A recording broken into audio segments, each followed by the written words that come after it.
یہ ہمارے لیے جائز نہیں. جو قرآن اور حدیث میں آ جائے اس کو ویسے ہی مان لیا جائے.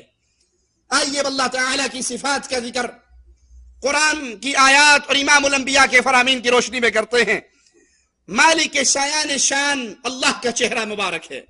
شایان شان جیسے اللہ کے لیے لائق ہے، جیسے اللہ کی شان کے لائق ہے، جیسے اللہ کے مقام کے لائق ہے. قرآن حکیم میں مالک فرماتا ہے کل من علیہا فان ویبقى وجہ ربک ذو الجلال والاکرام.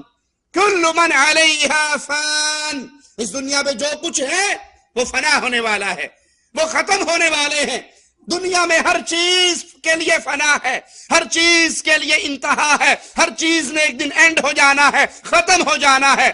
وَيَبْقَى وَجْهُ رَبِّكَ ذُو الْجَلَالِ وَالْإِكْرَامِ، اگر بقا ہے، ہمیشگی ہے، جس کے لیے موت نہیں ہے، جس کے لیے اختتام نہیں ہے، وہ صرف اللہ کا چہرہ ہے. جو مخلوق پیدا ہوئی وہ مرنے کے لیے پیدا ہوئی. انبیاء بھی اللہ کی مخلوق، اولیاء بھی اللہ کی مخلوق، مومنین بھی اللہ کی مخلوق، کفار بھی اللہ کی مخلوق. جو مخلوق ہے، جو پیدا ہوئی ہے، اس سب نے ختم ہونا ہے. اگر بقا ہے تو عزت اور عظمت والے ایک اللہ کے لیے بقا ہے، اللہ کے چہرے کے لیے. اب اللہ کا چہرہ قرآن حکیم کی آیت میں اللہ کی یہ صفت کا ذکر آیا، جیسے آیا ہم نے ویسے مان لیا.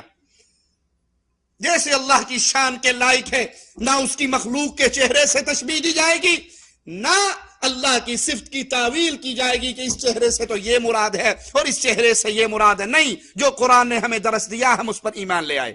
دوسرے مقام پہ غور کیجئے، مالک فرماتا ہے وَلَا تَدْعُ مَعَ اللَّهِ إِلَٰهًا آخَرَ لَا إِلَٰهَ إِلَّا هُوَ وَلَا تَدْعُ مَعَ اللَّهِ إِلَٰهًا آخَرَ. اللہ کے علاوہ کسی اور الہ کو نہ پکاریے، کسی اور کو معبود نہ بنائیے، کسی اور کی عبادت نہ کیجئے.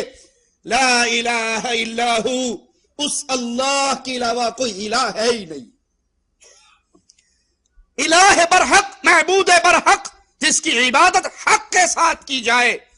وگرنہ قبروں کی پوجا ہو رہی، درباروں کی پوجا ہو رہی، مندروں کی پوجا ہو رہی، چاند سورج کا پوجا جا رہا، یہ معبود باطل ہیں، یہ سچے معبود نہیں، جھوٹے ہیں. الہ حق، سچا معبود، معبود برحق، لا الہ الا ہو، وہ اللہ کے علاوہ اور کوئی نہیں. کل شیء ہالک الا وجہ، ہر چیز ہلاک ہونے والی ہے سوائے اللہ کے چہرے کے، ہر چیز ختم ہونے والی اور ہلاک ہونے والی ہے. لہ الحکم والیہ ترجعون، فرما روائی اللہ کے لیے ہے اور پوری کائنات نے اسی کی طرف لوٹ کر جانا ہے. دنیا والوں نے اسی کی طرف لوٹ کر جانا ہے، تم نے اللہ کی طرف ہی جاؤ گے. صحیح مسلم میں ہے، اللہ کے نبی فرماتے ہیں اللہ تعالی نہ سوتے ہیں نہ ان کے لائق ہے کہ وہ سوئیں. اللہ نہ سوتے ہیں نہ اللہ کے لائق ہے وہ سوئیں. وعدل کو قائم رکھتے ہیں، ترازو کو جھکاتے اور اٹھاتے ہیں، یعنی اپنی مخلوق کی روزی کم اور زیادہ کرتے ہیں.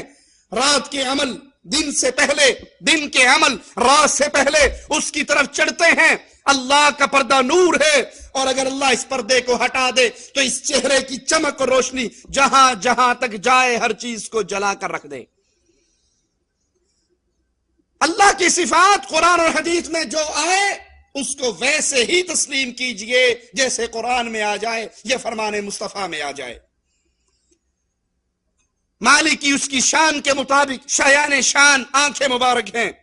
قرآن حکیم میں مالک کا فرمان سنیے، وَاصْنَعِ الْفُلْكَ بِأَعْيُنِنَا، مالک حکم دے رہا ہے ہماری آنکھوں کے سامنے کشتی بناؤ. اللہ کی آنکھوں کی صفت، اس کا ذکر قرآن میں موجود ہے.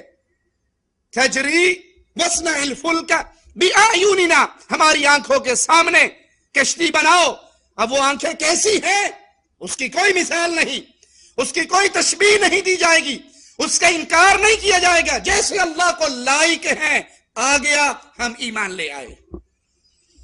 دوسرے مقام پہ غور کیجئے، مالک فرماتا ہے وَأَلْقَيْتُ عَلَيْكَ مَحَبَّةً مِّنِّي وَلِتُصْنَعَ عَلَىٰ عَيْنِي، میں نے اے موسیٰ علیہ السلام اپنی خاص محبت اور مقبولیت ڈال دی ہے تاکہ تیری پرورش میری آنکھوں کے سامنے ہو. اللہ کی آنکھوں کا ذکر قرآن حکیم کی اس دوسری آیت میں بھی آیا. جیسے اس کی شان کے لائق ہے ہم نے اللہ کی صفت کو سنا اور ہم اس پر ایمان لے آئے۔ بخاری مسلم میں ہے، سیدنا انس فرماتے ہیں امام الانبیاء علیہ الصلوۃ والسلام نے فرمایا ہر نبی نے اپنی امت کو جھوٹے اور کانے دجال سے ڈرایا، ہر نبی نے اپنی امت کو جھوٹے اور کانے دجال سے ڈرایا، خبردار بے شک دجال کانا ہے۔ دجال پہلے نبوت کا دعویٰ کرے گا اور پھر رب ہونے کا دعویٰ کرے گا،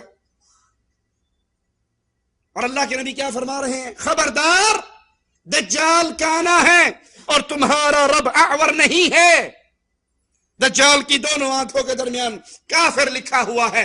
اس حدیث کے اندر بھی اللہ کی آنکھوں کا ذکر موجود ہے، ہم اس پہ ایمان لاتے ہیں۔ اس کی تفصیل، اس کی کیفیت، اس کے بارے میں کریدنا یہ اہل سنت کا مذہب نہیں ہے۔ جیسے حدیث میں آیا ہم ویسے ایمان لے آئے۔ اللہ کی شان کے مطابق اس کے شایان شان اللہ کے ہاتھ ہیں۔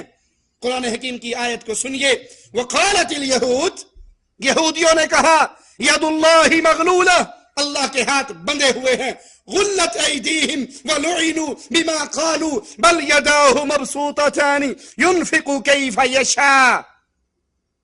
یہودیوں نے یہ کفر کے جملے بولے مالک کی توہین میں کہ اللہ کے ہاتھ تو بندھے ہوئے۔ مالک نے فرمایا ان کے ہاتھ ہی بندھے ہوئے ہیں، اور ان کے اس قول کی وجہ سے ان پر لعنت کی گئی، بلکہ اللہ کے دونوں ہاتھ تو کھلے ہیں، جس طرح چاہتا ہے خرچ کرتا ہے۔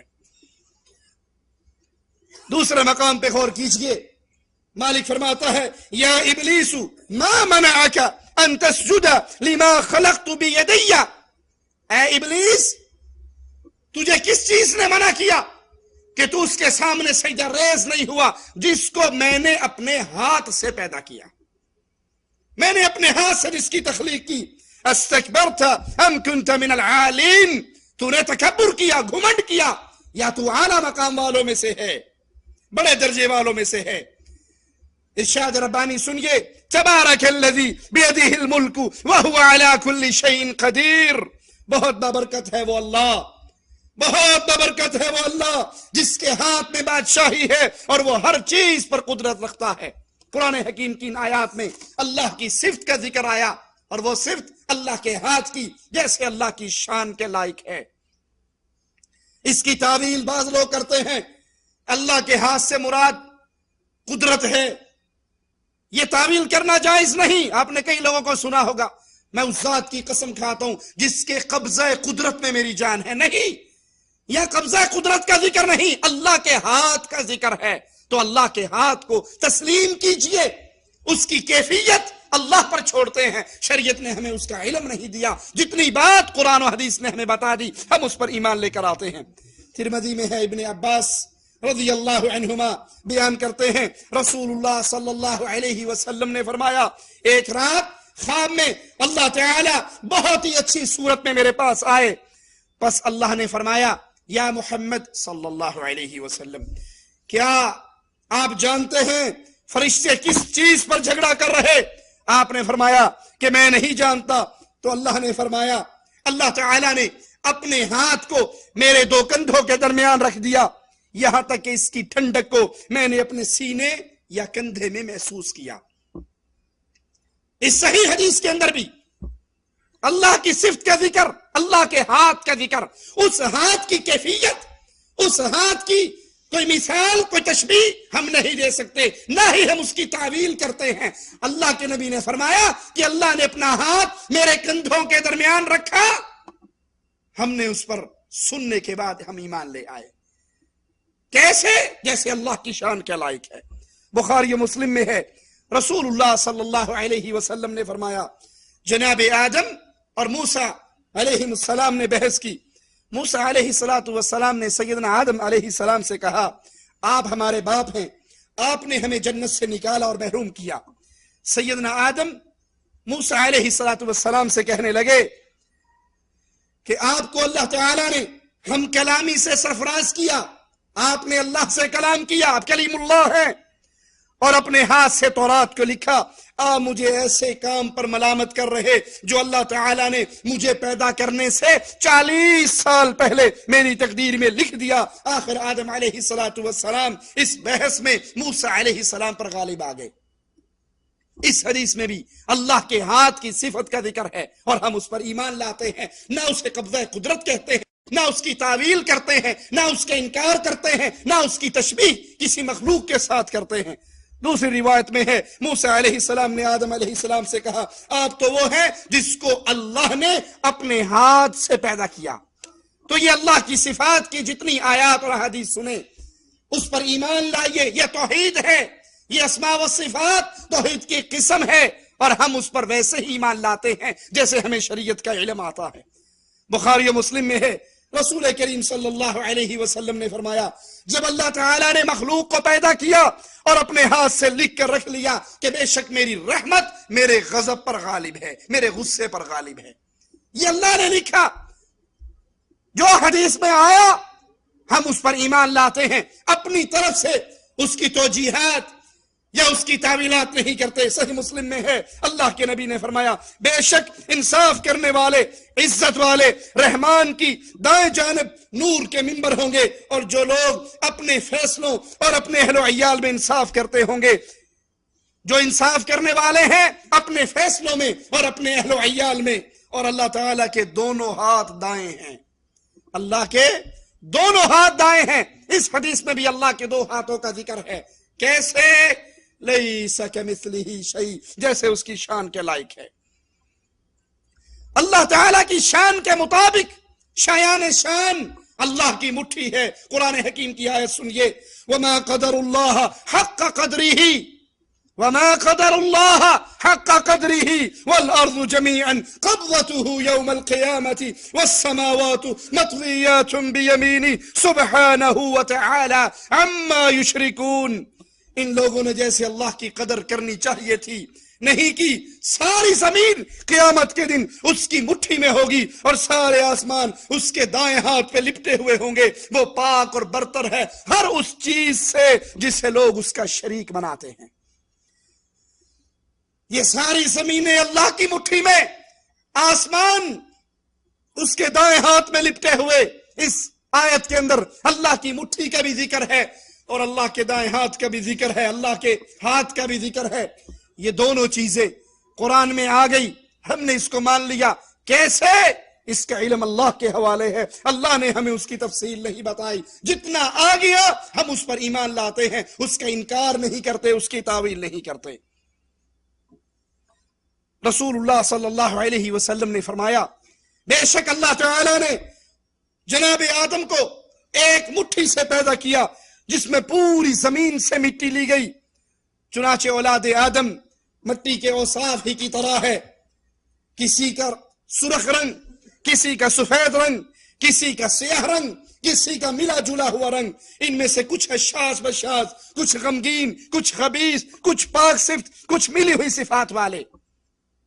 اس حدیث کے اندر بھی اللہ کی مٹھی کا ذکر آیا، تو جیسے حدیث میں آیا ہم اس پر ایمان لے آئے، نہ اس کی کیفیت ہمارے علم میں ہے اور نہ اس کا انکار کرنا یا تعویل کرنا ہمارے لیے جائز ہے۔ مالک کی شایان شان اللہ کی انگلیاں ہیں۔ صحیح مسلم میں ہے سیدہ عائشہ فرماتی ہیں کہ رسول اللہ صلی اللہ علیہ وسلم نے فرمایا ہر شخص کا دل رحمان کی دو انگلیوں کے درمیان ہے، ہر شخص کا دل رحمان کی دو انگلیوں کے درمیان، بس جب اس کو سیدھا کرنا چاہے تو سیدھا کر دیتا ہے اور جب الٹا کرنا چاہے تو الٹا کر دیتا ہے۔ اس حدیث میں اللہ کی انگلیوں کی صفت کا ذکر ہے، جیسے حدیث آئی فرمان محمد ہم نے سنا علیہ الصلوۃ والسلام، ویسے ہی ہم اس پر ایمان لے آئے۔ عبداللہ ابن عمر فرمایا کرتے تھے، سیدنا عبداللہ ابن عمر رضی اللہ عنہما وہ بیان کرتے ہیں کہ رسول اللہ صلی اللہ علیہ وسلم نے فرمایا بے شک آدم کی اولاد، تمام کی تمام اولاد کے دل ایک دل کی طرح اللہ کی دو انگلیوں میں ہیں، جسے چاہتا ہے اللہ اسے پھیر دیتا ہے۔ اللہ سے دعا کیا کریں اللہ ہمارے دلوں کو اپنی اطاعت اور اپنے دین پہ قائم اور دائم رکھے، ہمارے دلوں کو گناہوں کی دنیا سے پھیر کر ایمان والی دنیا پہ کر دے، ہمارے دل کے اندر ایمان کا نور بھر دے۔ ان دلوں کو، یہ دل اللہ کی انگلیوں کے درمیان جیسے چاہتا ہے پھیرتا ہے، اللہ ہمارے دل اپنی عبادت کی طرف، اپنی اطاعت کی طرف، اپنے دین اسلام کی طرف پھیر دے۔ ترمذی میں ہے سیدنا